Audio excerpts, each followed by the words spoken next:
Now, ladies and gentlemen, the turmoil and the animosity and the hatred and the violence that we associate with the civil war in Ireland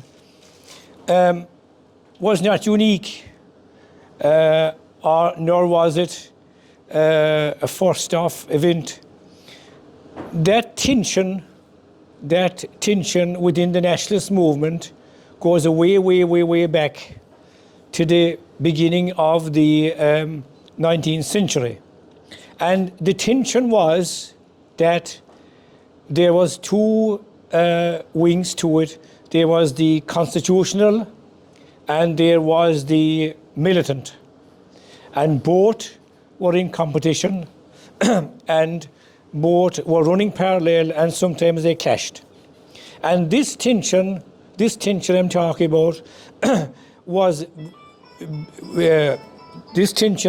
about became very serious after 1910. Very serious, which we'll elaborate on later. So the propensity for disunity in the nationalist movement, as I said, goes way back.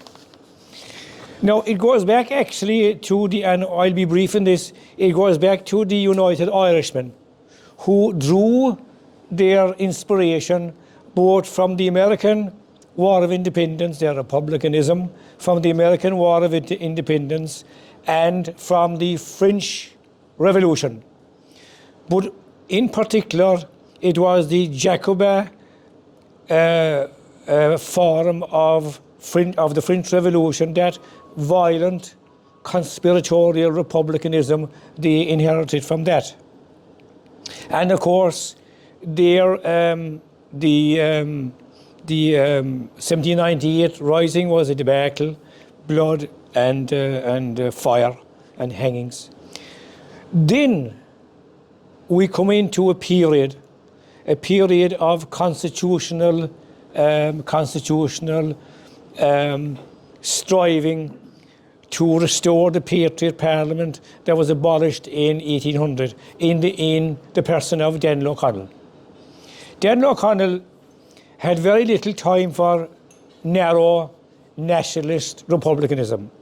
Daniel O'Connell, a bit like Edmund Burke, Daniel O'Connell was a highly civilized political philosopher, even by today's standards. He wanted the restoration of the Patriot Parliament and to reform that Parliament to a kind of a liberal democracy insofar as the franchise at the time would allow. He was a student in Paris during the 1789 revolution, and he indeed witnessed the handiwork of Madame de Guillotine. So from that he had a horror of violence. He was totally abhorrent. He found any anti-Semitism totally abhorrent. He highlighted women's rights and liberal democracy insofar as it could be done at the time. And he also was anti-slavery, which was unheard of at the time. Slavery at that time was regarded as moral and legal by both church and state. And indeed, it is still alive and well today. So you can see now the switch from the militant republicanism to the constitutional republicanism. Then we move on to the New Irelanders. The New Irelanders were a wing of the O'Connellite movement, but they took their inspiration from the United Irishmen and the French form of republicanism. And they, of course, struck or rose out in 1848, and they were crushed as well. Then the pendulum swings again to the constitutional phase with Isaac Butt. Isaac Butt was the great precursor of Parnell. He was a constitutional politician who wanted independence. He was not a Republican, but he wanted an independent parliament. Then the pendulum swings again to the IRB, the Fenians. The Fenians drew their inspiration again from French republicanism, and they were conspiratorial, they had a narrow outlook, they were anti-clerical, they had no social or economic policy, they just wanted separatism from Britain by force. That then kind of died down because they were suppressed and so on, and even though they were conspiratorial and they were oath-bound, sure everybody knew what they were at. So then that moved on to Parnell. And Parnell then, with the Irish Parliament, he wanted home rule, of course, and he, again, we see the constitutionalism coming in there again. But that movement was split as well, as well as the land reform. That was split as well because you had Parnell wanted a more conservative, we'll say, solution to the land war and home rule, whereas Michael Davitt and James Dillon wanted more militant. So you can see all down along the line there's this division and this tension. What was very prevalent that time also was the farmer-labourer tension. That was going on in the country with strikes and strikes for wages and conditions. And the Irish Land and Labour Association with Daniel Desmond Sheehan highlighted this. But the labour movement at that time was looked down on by the nationalist organisations. That was not that serious. And then with the Parnellite split, then in 1890 it was, then you got that type of constitutional nationalism split again. And then we move on then to that then was the divided Irish Parliamentary Party after Parnell died was united in 1900 by William O'Brien, who founded United Irish League. But that split in 1903 when O'Brien broke with Redmond and Dillon because they regarded him as too conciliatory to the Unionists. And he founded the All for Ireland League with Daniel Desmond Sheehan in the Irish Land and Labour Association. So that, and then the Parliamentary Party with the All for Ireland League tried to oust Daniel Desmond Sheehan out of the Mid-Cork constituency in 1910, but failed. So you can see there now there was a split again in the nationalist movement. But things gets very dangerous from 1912 onwards, because the Home Rule Bill was passed and that would come into force, was thrown out by the Lords, that would come into force 2 years after. But the Ulster Volunteers in the meantime were formed, and their raison d'etre was to stop Home Rule. Whereas the Irish Volunteers, their plan, their programme was to enforce Home Rule. So that there was a danger here of all Ireland's civil war. All Ireland's civil war that would make the civil war that we know of like a Tea Party. But that was avoided because of the assassination of Archduke Franz Ferdinand in Sarajevo, whereby what triggered off the First World War, so that Home Rule was shelved until the war would be over, the Great War would be over. So that saved the country from total and utter civil war, possible counterfactually civil war. So, so therefore then you had the nationalist movement split, and you had the volunteers, the Ulster Volunteers, fighting to prevent formed to prevent Home Rule, and the Irish Volunteers formed to enforce Home Rule. But the Irish Volunteers split then because Redmond was promised that if he fought for Britain in the war, he would be granted Home Rule. So the Irish Volunteers split into the National Volunteers, the bigger group under Redmond, who went out to fight the war, and the Irish volunteers, the smaller group who decided that they'd take their chances at home, and of course the IRB then were waiting in the long grass to take advantage of that. Now, we move on now swiftly to 1916. And sure, 1916 saw another split, because in 1916, the Irish volunteers under Owen MacNeill, when they were mobilising to collect the casemen's arms from the Kerry coast, they sent out a directive that there'd be no hostilities unless the British Army tried to take the arms from them. But the IRB under Pearse did a runner, or a solo run, and they started the 1916 rising, which was not sanctioned by the Irish volunteers at all. It was totally illegal. And the Pearse, of course, wanted to walk into it because he wanted sacrifice. He wanted an Easter quasi-religious sacrifice. So therefore, that he would get the sympathy of the people. He knew bloody well, brave man of course, he knew bloody well that there would be widespread executions, because the 1916 rising was an illegal act by the standards of that time.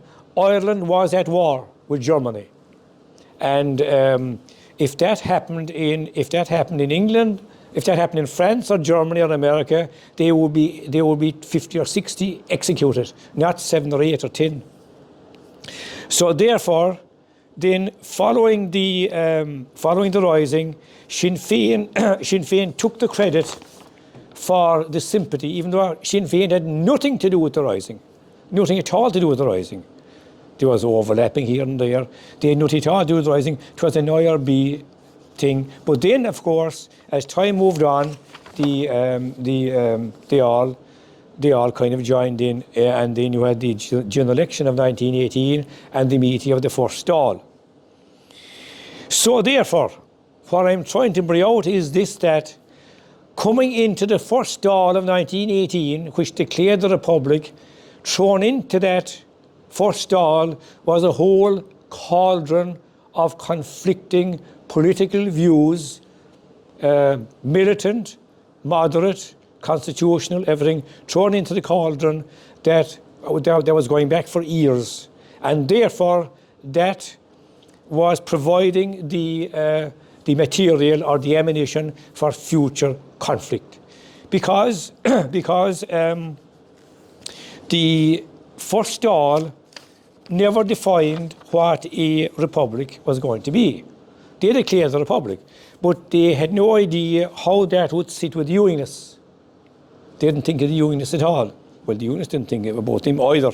So therefore, and then what happened then was that the War of Independence then was triggered off because the British declared the Dáil illegal and the Dáil institutions illegal, and they occupied the country with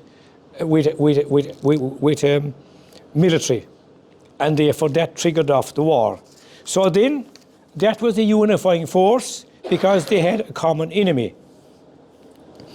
So then that was all nice and dandy while the war was going on. But then came the truce. And 'tis here now the proverbial hits the fan. Because up to now, well, up to from say 1918 to 1921, things are straightforward. They were not that straightforward from 1911 though to 1916. Things were fluid and dangerous. But things are safer then with the common enemy. But now that the truce was signed and they had to sit down talking, there was a problem. When De Valera went to talk to Prime Minister Lloyd George told him, well, I'm paraphrasing him, Mr. De Valera, we have a big problem. You have a big problem. I have a big problem. The first problem we have, Mr. De Valera, is that I'm head of a coalition government that contains unionists and conservatives that are jumping to oust me because they think that I will grant a republic to you. Can't be done. Even, Mr. De Valera, if I will grant you Dominion status, which is the best I can do, they will oust me as well. So therefore, Mr. De Valera, you will be very lucky to get Dominion status. Number two, of course, there was a unionist born law was in the Lloyd George coalition cabinet. Indeed, Redmond was invited into it too, but he wouldn't go into it in the war cabinet. Number two, Mr. De Valera, I cannot give you a republic because the government in the north has been set up with 12 months, since June 1921. So the northern government is fixed and settled. So if I give you a republic now, there will be wholesale slaughter in the north. There will be wholesale slaughter of Catholics in the enclaves of Belfast. Forget it. And number three, Mr. De Valera, if I will give you a republic, India will jump. India was stirring. And if India will jump, we are all in the doo-doo. So therefore, that can't happen. So please now, Mr. De Valera, go home and tell the boys that Dominion status is as good as you can get. That is the gist of the De Valera Lloyd George talks. Dave came back home, of course, and then they cobbled up a delegation to go over to negotiate the treaty. And of course, when Collins and Collins and Griffith and company went over, they were told the same thing. A republic is out of the question, and Dominion status, which is a step ahead of Home Rule, might be a possibility. And even with that, says Lloyd George, I could collapse as well. So therefore, Collins and Griffith came around to the idea that a Dominion status was as good as could be got, and they came back with that message, and then you had the Dáil debate. Now, the Dáil debate was bitter, it was acrimonious, etc., etc. But the problem was that the problem with the Dáil debate was that, I hate saying it, but there was different degrees of intelligences. There was different degrees of intelligences in the Dáil. You had the likes of De Valera, Collins, Griffith, Higgins, highly intelligent men, pragmatic, fluid. Then you had the likes of Cathal Brugha, Rory O'Connor, great men, great courageous men, but couldn't see any way ahead, only the one way, Liam Lynch and so on. They could only see a 32 county republic or nothing, all or nothing. And Collins and Griffith couldn't persuade them that that was not on. Wrong or right, I don't know. But then the question was the oath. The oath, and De Valera being De Valera would be the most intelligent of the whole lot of them, because he was devious, he was Machiavellian, he was pragmatic, he could make 2 and 2 5 and convince everybody of it. So therefore, the oath was the problem. Now, Collins' idea about the oath was that he was quite satisfied to take the oath to the king, because he regarded the oath as, take it, but don't mean it. Ignore it. Take the frigging oath and move on, and then in the imperial conferences get more and more and more and more and more and more the stepping stone theory. De Valera was a bit similar. De Valera brought up the idea of external association. External association was that we would recognise the king of Britain as head of the Commonwealth, but we wouldn't mean it at all, you know. And then we get a republic within the Commonwealth. And that is the formula that was worked out for India some 20 years after. So De Valera was way ahead of his time. Collins then pulled another rabbit out of the hat. And Collins then, he proposed that take all these oaths, but forget about them. But he tried to buckle it down then to satisfy the British, thereby that he was chairman of the committee that set up the Free State Constitution. So therefore, that you would take a solemn oath to the Free State Constitution, and seeing that was set up in association with the British, that might keep them happy. But everybody rejected it. The doctrinaire Republicans rejected it, and the British rejected it. So Collins said, right, we'll go ahead with the oath itself.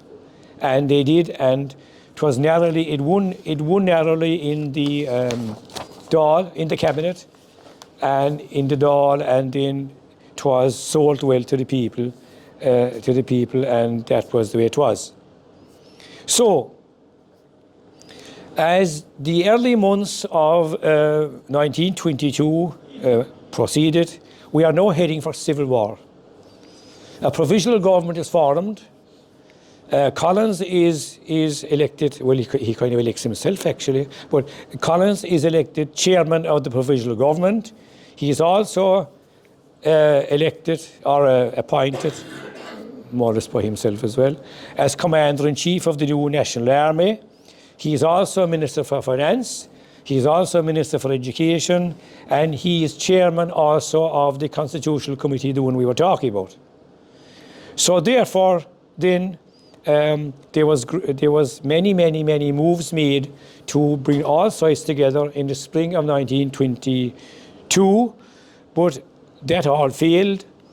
The four courts is occupied by some of the rebels, and then on top of that, then the Churchill puts pressure on Collins to dislodge the four courts garrison and restore law and order, because if he didn't, Churchill would reoccupy the country.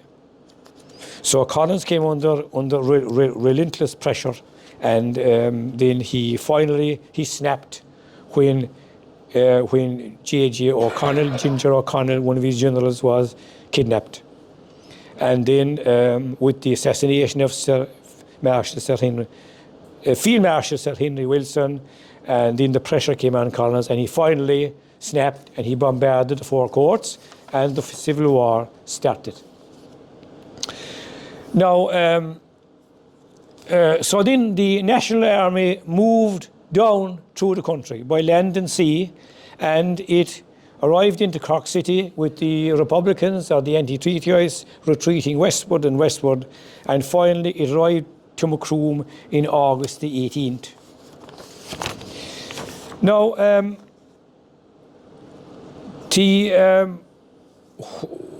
the treaty election was in June of 1922, and a few things need be said about that. The first thing is that there was total confusion amongst the people of the country at the time. It was all kind of a personality factor. People voted for the treaty because Collins was for it, and more people voted against it because Dev was against it. Most people, a lot of people were neutral. They didn't know what to do. And then, but I think that the reason the treaty was carried by the people, by 2/3 majority nearly, was a few reasons. Number one, as far as the people could see, Collins' stepping stone argument made sense. It made sense. It was practical, it was pragmatic, it was realistic. It was 80% of something better than 100% of nothing. that the treaty was the way to go. The other thing that swung the people was that the influence of the Catholic Church. The influence of the Catholic Church being conservative and pragmatic and so on, they were in favour of the treaty. And so also was the financial institutions of the country, banks, all these institutions, large farmers, that kind of thing. They were all pro-treaty. Town merchants, they were all for the treaty. Here in Macroom, I imagine that while the old battalion of the IRA were all to a man against the treaty, I think that in Bandon anyway, well, you wouldn't mind Bandon I suppose, but in Macroom and other places, a lot of the merchants and these people were pro-treaty to a great extent. And the funny thing about it was that a lot of the volunteers of the War of Independence joined, here in Macroom, joined the National Army, joined the new National Army. And so that is an indication that was reasonably popular.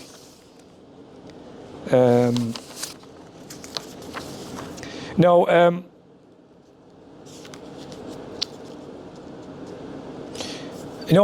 we coming local here now, so you can see now then that this tension is brewing for years and years and years and years, and then it blew up, and now the civil war is in Macroom. In February the 22nd, 1922, the RIC moved out of Macroom to Victoria Barracks, and they were disbanded in April. And the Republican police, they took over, and the IRA occupied the castle. Now, the IRA that time in Macroom and other places, they were kind of confused. Some of them were kind of definitely anti-treaty, but more were pro-treaty, but they weren't at each other's throats yet. In April the 22nd, 3 British officers, Dove, Henderson and Hindy, were captured by the IRA while leaving Williams's Hotel and executed and buried at Kilgobnet, Clondalkin. Now, you know more about this than I do, so I won't dwell too much on that. Then the IRA occupied the castle again following the retreat from Cork. And then in August, National Army Party Corcoran Roscommon was killed during the National Army takeover of Macroom. And the IRA burdens the castle on August the 18th and retreats out of Macroom. And then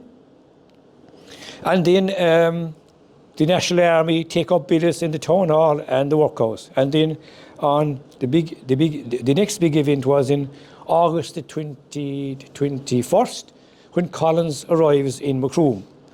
Now, Collins, his headquarters was in the Imperial Hotel in Cork, and he came to Macroom. He was on an inspection tour of West Cork, and according to what we understand in the Kilmurray area, he had 3 reasons for travelling to West Cork and to Cork City. Number 1, he was obviously inspecting the army units because the anti-treatyers had retreated away west. Number 2, he was trying to buy up the people. But number 3, he was freezing money in the banks that trustees were drawing out, anti-treaty trustees were drawing out, who were trustees during the War of Independence. Now they were anti-treaty, and they were pulling money out of the banks. So Collins ordered the banks to freeze the money, and in the name of the provisional government. We also believe that he came to Macroom to make contact with Liam Lynch. Liam Lynch was calling the shots literally and every other way on the anti-treaty side. So he was trying to meet Florrie O'Donoghue was here in Macroom, and he was trying to meet Florrie O'Donoghue to make contact with Liam Lynch. And so when he went back into Cork Monday night. He came out again Tuesday morning, and that tells you there was something serious stirring. And then he went back in again, and then he headed for West Cork. And on the way back from West Cork, we believe that he was supposed to meet someone in the parochial house in Kilmurray, but that's not quite definite. On August the 27th, Lieutenant Joseph Lee of the National Army, Belfast and Dublin, was shot while ambushed at Clondrahod Bridge with others. He died later. On September the 2nd, John O'Leary Carriganima was shot dead in an ambush at Gurteen Row. Also Sergeant Major Francis Neary Longford. On September the 8th, Captain Tim Kinnifick, an anti-treaty Blackpool, was found dead near Coachford following a violent death.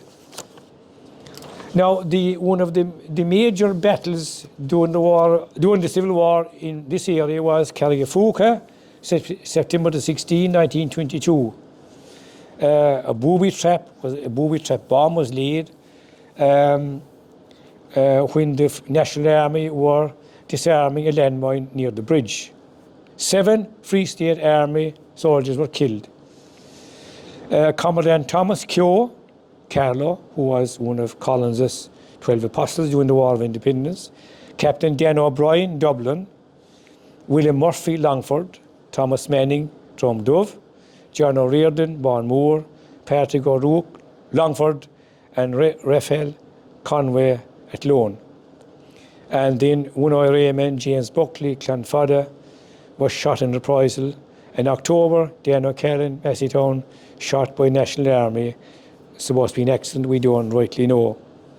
In early December, the Ballymakeera engagement, and it was an anti-treaty attempt to rescue prisoner Pat Hagerty with the use of the Slievenamon, the armoured car that was with Collins the day he was shot, when the Hibernian Hotel was attacked.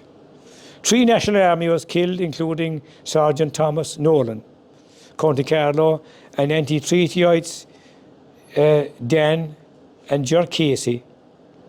Gurteen Row shot at Clondrahod, and Con O'Leary in drowned up. The Slievenamon was recovered at Gugan Barra, and then in a shooting accident, Sergeant Jack Burns Rusheen was shot himself either in Dinny's Hotel or the Town Hall, and many of these fellows were poorly trained, of course.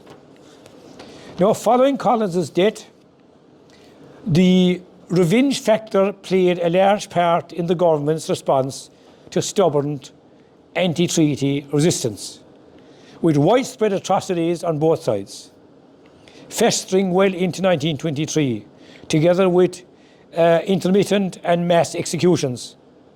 As the early months of 1923 proceeded, hostilities in the Macroom area spluttered to a halt with the killing of National Army soldier David Lehan, Slevin Lane, during an attack on Lee Barracks, and Michael Condon, National Army, was shot dead near his home at Coolcower on May the 20th.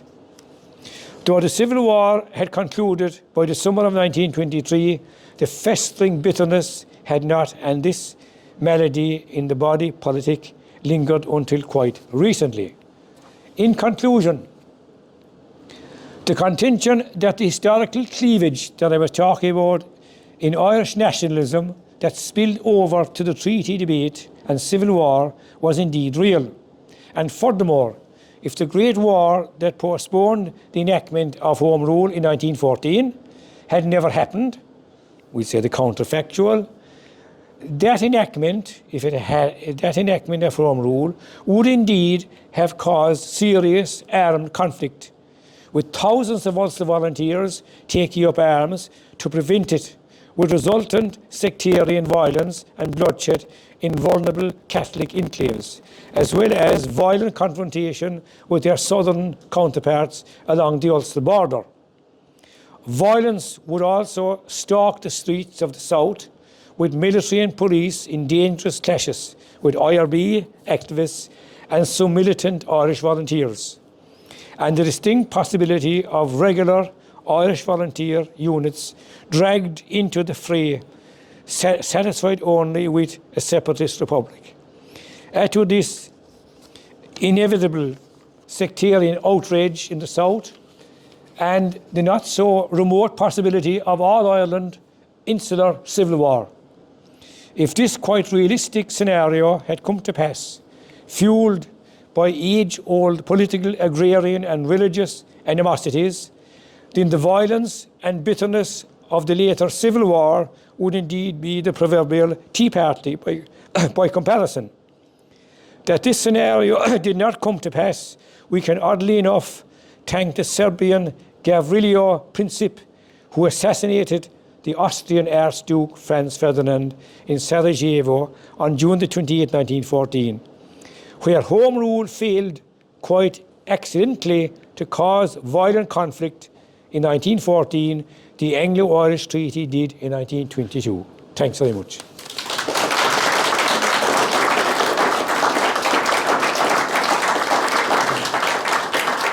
I have to apologise. I have a bit of a cold, but tis not the bug. I can assure you. So that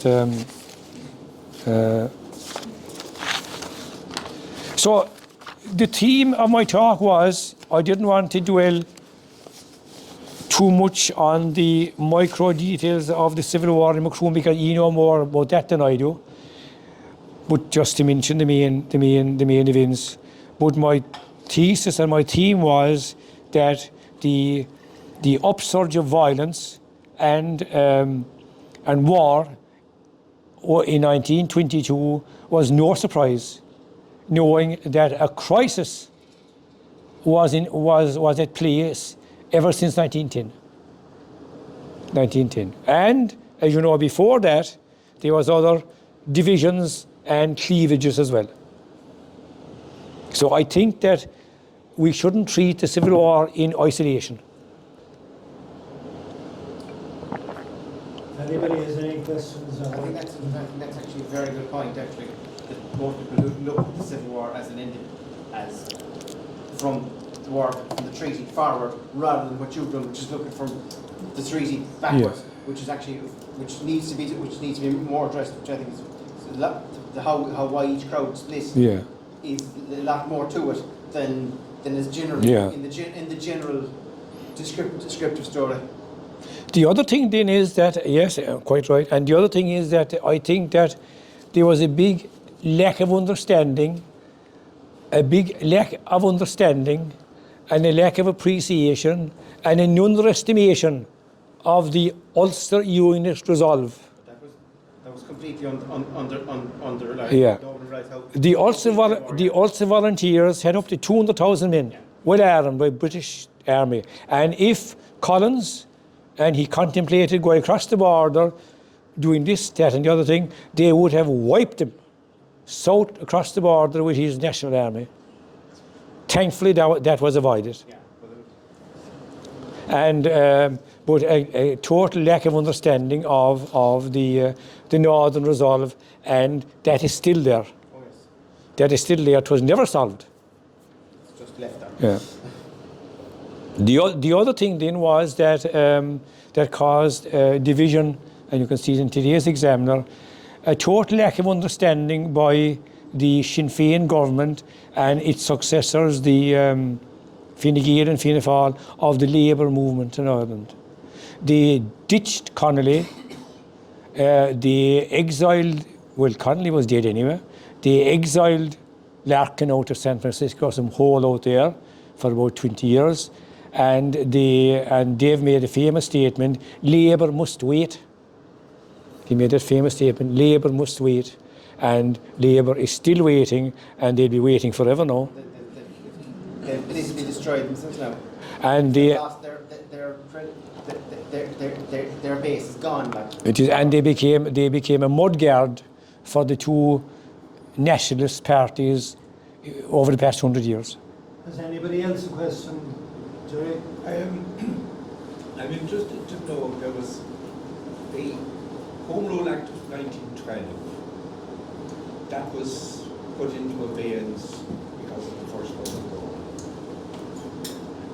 War. Immediately after the war, that was not reactivated.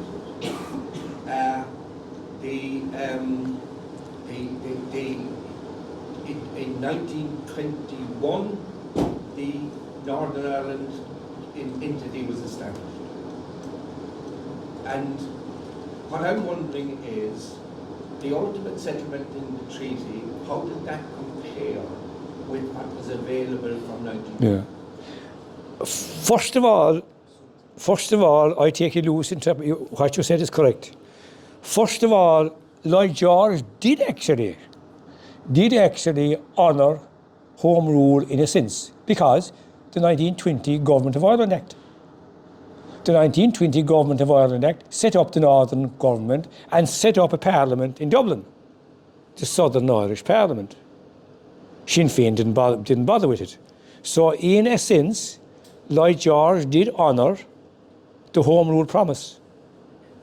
And the Government of Ireland Act of 1920, which set up two governments, because there was going to be two governments, that was a degree better than Home Rule. But Dominion status, which the treaty gave, was a step ahead again. And Collins, his plan, the stepping stone plan, was that in the imperial conferences in the 20s and 30s, that would be improved, and it was. And it ended up a republic in 1937, whatever it was, just at 48, but it was de facto republic in 1937, but not de jure, but de valere. The 1937 Constitution was a republic in all but name. So de valere actually proved Collins right. And both of them proved Redmond right. Because Redmond was promised Home Rule in 1914, in 1912, in 1914 if he fought in the British Army, and he did. And that Home Rule of sorts came in 1920. Actually, it was better than Home Rule. But the Parliament of Southern Ireland never sat. If you were Unionists from Trinity College, walked into it and they had a few pints and walked out again. Tim? Yeah. I just wondered what do you think of Varadkar's statement the other day? Maybe why did you write it down? Well, I think he's dreaming, but that's only my opinion. Because Tim asked, what did Michael think of what Varadkar said the other day about United Ireland coming soon? And Michael said he thinks he was raving. Am I correct? Well, dreaming. Yeah.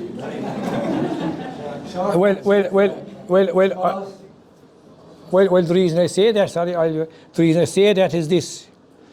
There are at least 100,000 men in the north, Protestant Unionists. There's at least 100,000 that will not budge. And 100,000 men or people can cause a lot of trouble. The same mistake, like you're underestimating the result. Underestimating it. Democrats might change it. Wasn't the real strength of the Unionists, in the anti-home rule, was that they had the backing of the British military.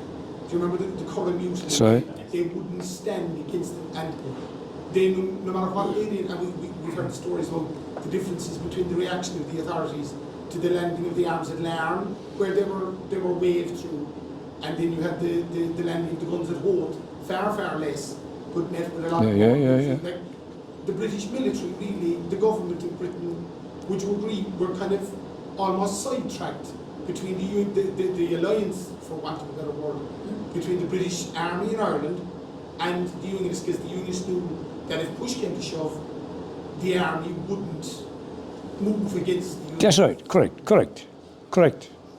That's totally correct, yeah. That's totally correct. Joe? What I've got to say was something that happened in Macroom in the Civil War years. And the two RIC sergeants that were based in Chile, one of them was Sergeant Monsell, and he was sergeant in charge at Macroom Castle at the time of the Black and Tans in 1920, and he was shot dead in August 1920, but he was succeeded by Sergeant Moore, and he was the last acting RIC sergeant of the village. And when the Civil War happened, he stood down and he and his family moved to Macroom. And after the Civil War, or during the Civil War, they were approached and they were told that they'd get out, they'd be all shot. So the family moved from Macroom to Manchester. Poor man died very suddenly a year later, and the family had been in the school in Chile, so they lost a few children and they had a grave there. And the widow was left with her kids. Her eldest son got into Vickers in Manchester, was appointed to the University of Liverpool, and he was one of the team that went out on the Manhattan Project to develop the atomic bomb that dropped in Hiroshima. And he served the rest of his life teaching in Liverpool, and he was awarded the OBE. But this all arose from an incident in Macroom. They were told to get out. And the family still come back, and they're researching, I suppose, the centennial degree of the story. So I'd be obliged if we had any information about any of that that happened here in this town. Going back to the, well, if we can't find that out, Joe, no one will. Going back to this gentleman here, further to your point, and you couldn't be more correct, is that the Northern Unionists and the British Army and the British establishment, as Lloyd George was saying where they go, they were all the same gene pool, without exception, every single one of them. And the Scottish regiments and the British regiments and the American president, Woodrow Wilson, whose parents came from the North, he wouldn't even entertain an Irish delegation at the Treaty of Versailles because he was a Unionist. So there was no budge there. But and then Collins actively was involved in trying to bring down the Stormont government, and by clandestine, IRB, conspiratorial, because he was president of them. Actually, sure, that was enough. But I'm telling you, if he went further with them tricks, he would get a bad fright. I'm sorry to say. What was the attitude of the main churches at the time during the Civil War and stuff? Did they just keep their head down? They didn't keep their head down. They were 103% pro-treaty. Yeah. Except the religious, the Franciscans and a few of them, Capuchins, a few of them, but the secular clergy and the bishops were 103.5% pro-treaty. And did they voice that opinion? Pardon? Did they voice that opinion? Oh, they did. They exaltara at masses, time and time again. The parish priest of Kilmurray, Father Patrick Tracy, he was on it all the time. Do you know anything about the motivation of the Catholic Church? Because on one level they would have been anti-conspiracy because they wanted the heart and soul of the people, and organisations like the IRB, they were oath-bound to as well. They would have been set up as a thing.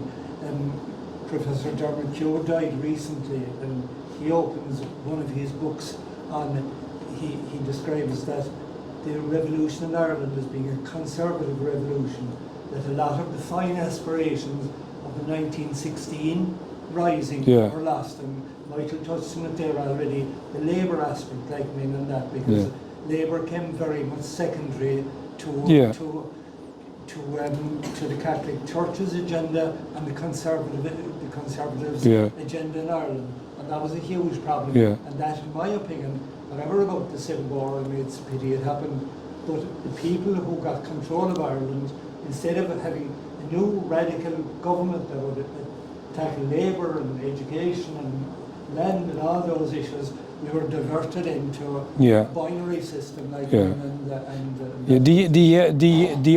Irish Revolution, as Con said, the Irish Revolution was a political upper middle class revolution. It was a revolution of tenant strong farmers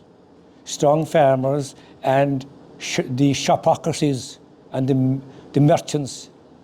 For instance, the Halses in Bandon, the famous Halses in Bandon, great men, they had 4 thrashing sets. The Collinses, Michael Collins's people, they were wealthy, comfortable farmers. And then in Dublin, they were nearly all poets, scholars.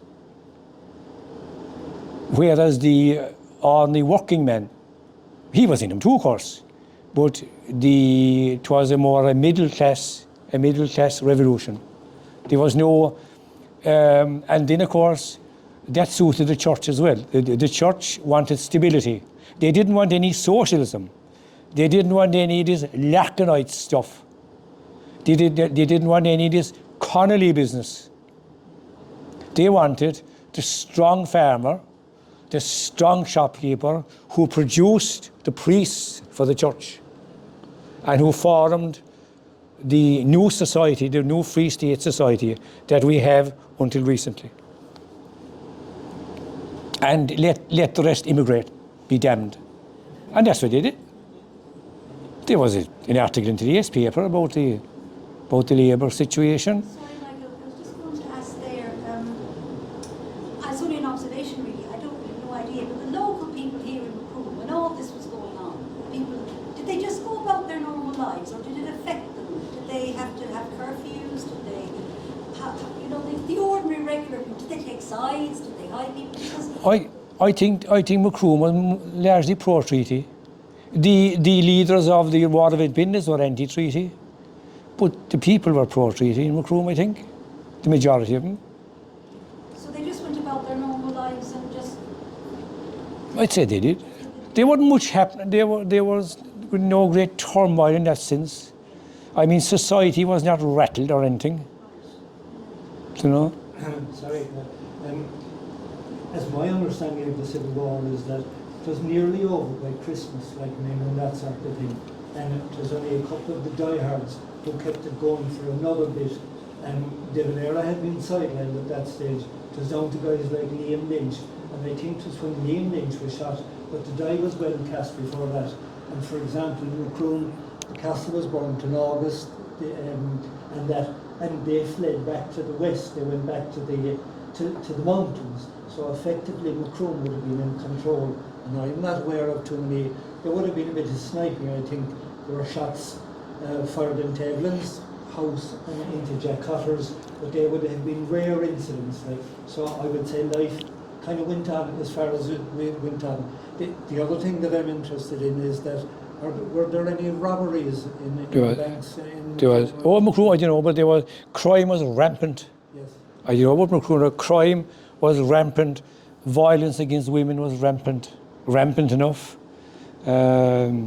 Law and order had broken down for many months. That happens in all revolutions, where law and order breaks down. The criminal element comes to the surface. Same in the North of Ireland. But the church wanted stability, and the church wanted stability, and it was the poor treaty in that sense. Michael, you mentioned that I think it was in August, I might have forgotten my dates slightly. When did the RIC actually leave this area? They withdrew to the big Dolly lines. It is there, it is here. It was in... Very early before the government incident. So January or February, It was February 22. Early 22.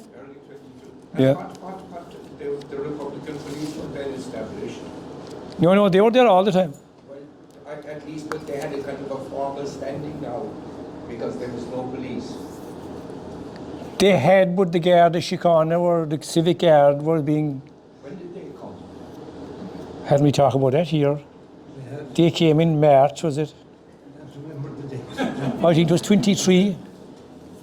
23. They came to Massey, how will that do? But No,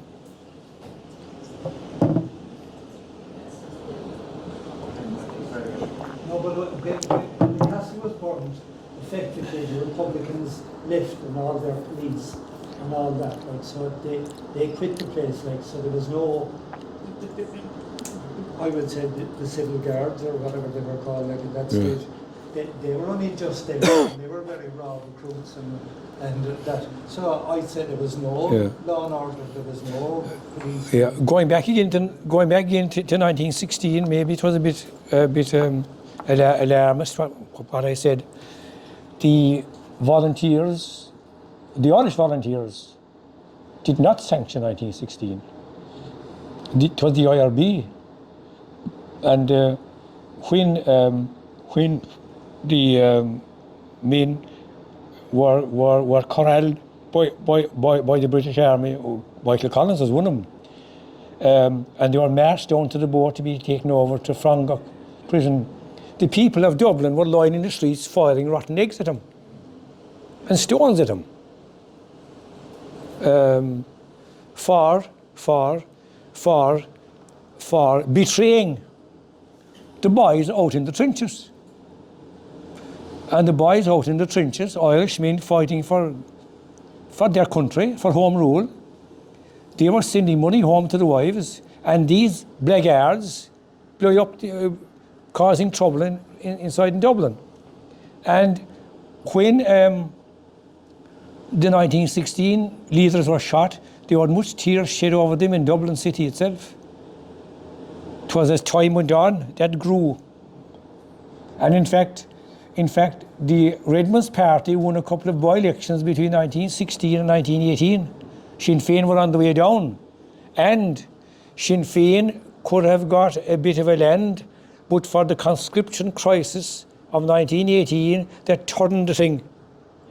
Because everybody was against the conscription. The church was against it, Redmond was against it, Sinn Féin was against it, the Labour Party was against it, everyone was against it. And that is why Sinn Féin swept in with the victory they did. Do you know? The numbers went from one extreme to the other. Yeah. So if the 1916, if the British had a bit of cop on, we'll say, but then again, of course, we are thinking in today's terms, if they had a bit of cop on and didn't execute the men of 1916, 1916 might have been a footnote. They turned them into martyrs, which was the killing. Yeah. But then again, they had to execute them because that was an act of treason. If that was Germany or America or France, they'd be a couple of hundred shot. And that was it. But now, because the nationalist narrative evolved in the past 100 years, we have a different idea. But the idea we have does not harmonise with the historical facts.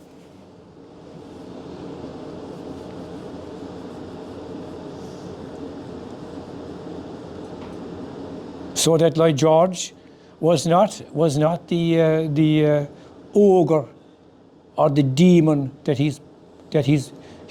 we make him out to be. He had problems. And his coalition government did collapse not long after the treaty was signed. He was hanging on for dear life. He was. As it was. Like, He was. His numbers were going down every time. yeah. They were all conservatives and unionists. They were Scottish unionists. He was doomed. Pardon? The unionists walked after that point. He was doomed anyway. Yeah.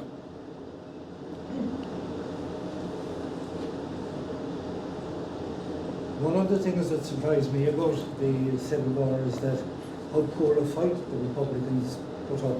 You know, that I know there was a huge lack of guns and bullets and money, and they didn't obviously have the support of the people, but they seemed to collapse like a pack of cards, like really. No, But they hadn't the arms. The National Army were armed by the British. yeah, but there was more to it than that. Like they were poorly managed, like too as well. Like Well, they were. and they didn't have the support of the people. But for a start, they weren't paid. Yeah. No one paid. No one paid. Whereas the National Army were a professional outfit at that stage. Yeah, but it wasn't a National Army, only cobbled together like then. Like, But still. they had the guys like who were. Yes. But still, they had proper weapons by and large, and they had wages.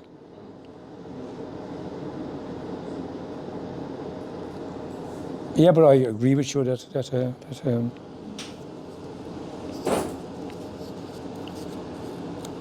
Right, any more questions or? We need another couple of days. We're not getting tea until 4:15. Somebody could produce a couple of questions. Sorry, can I just go back to the question about, in the Civil War, and I don't know, the myth about the War of Independence is that all the kind of the local people and they all supported the rebels. What happened to that? Like, I know is often the narrative is that people at the end of the Civil War were just tired of the disruption. Was there, again, go back to this question that this lady had, were people inconvenienced by the irregulars, as they were known, calling they were. And was there a lot of, would there have been a certain amount of personal scores There was. settled as well? There was, of course. There was going back to the land war. That's what I said there. Going back to the land war, there was a land war in 1882, to 1884. There was another land war in 1903, and the animosities came out in a rash. There was a famous incident out near me, a famous agrarian conflict out near me that was related back to the land war, and it then got jailed into the War of Independence. And there was the animosities and the burning of the big houses. That was going back to that time too. Because when a revolution starts and when law and order breaks down, old animosities comes to the surface. It was raked with it. Of course it was. You did right. For instance, there was a lot of, after the famine, and this is 402, after the famine, a lot of big tenant farmers gobbled up small holdings. The big tenant farmer went to the landlord was cut for money, and he said, I'll pay you higher rent there for them three or four farmers over there and evict them. And he did. How is it that if you go through the country, not we won't be naming anyone, how is it when you go to the country, every viable farm is about 100 acres? How is that? About 80 to 100, 120, on average. No, extra land was bought, but going back as far as we can think, about 100 acres. Why is that? Because there was land consolidation after the famine. These small farmers and labourers were go away. So that the new, as Professor Jordy called them, post-famine men.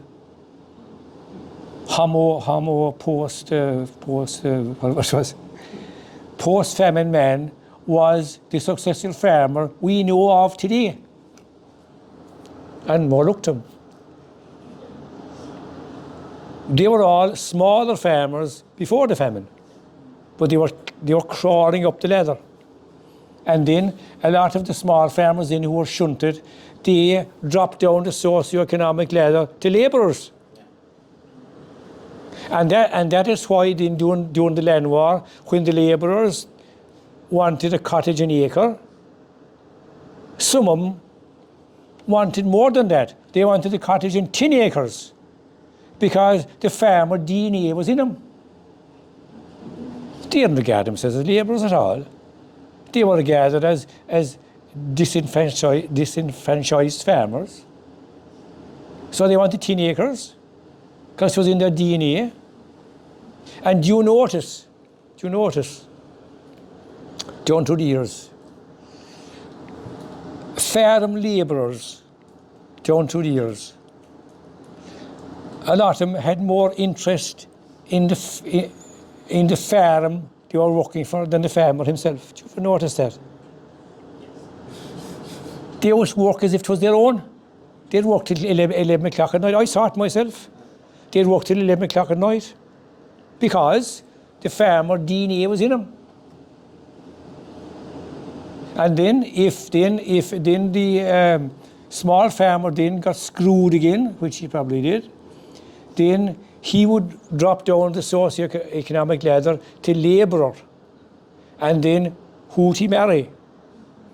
He'd have to marry, he'd marry a lady that would have the same descent as him. Well, all the better. Or they had two other options. They could join the army or the police or immigrate.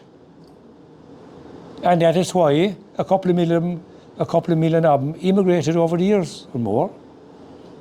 Whereas I was giving a talk there in a certain place out near me, and this honest to God farmer said to me, "It is quite amazing, Michael," he said, "that the farmers that were in this townland after the famine are still there." And I was going to say to him, "Sure, of course they're still there."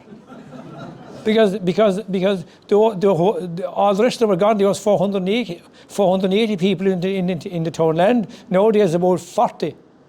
Where do they go? Sure, of course they're still there.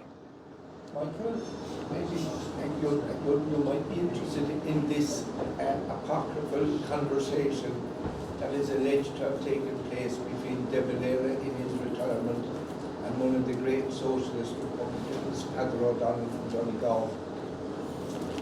And they were reminiscing over their careers and the net effect of both their influences.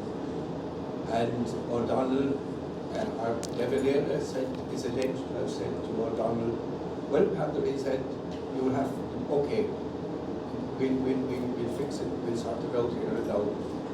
But he said, "You'll have to admit that if your crowd had been in, while my crowd were in, 1 million people would have immigrated." And O'Donnell is alleged to have said back to him, "Yes," he said, "you're absolutely right. 1 million people would have immigrated under our dispensation, but it wouldn't be the same million." Oh, yeah, very good. Very good, very good, very good. Very good, yeah. Any more questions? Anyway, milk has appeared.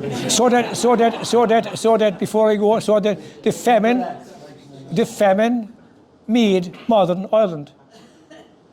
The famine, we can thank the starvation and disease of the famine for making what we are today, unfortunately. The famine was the crucible that formed modern Ireland. Only for the famine, modern Ireland would be different. To be poorer. Aren't we getting away from modern Ireland now? Pardon? Aren't we getting away from modern Ireland now with all the European involvement?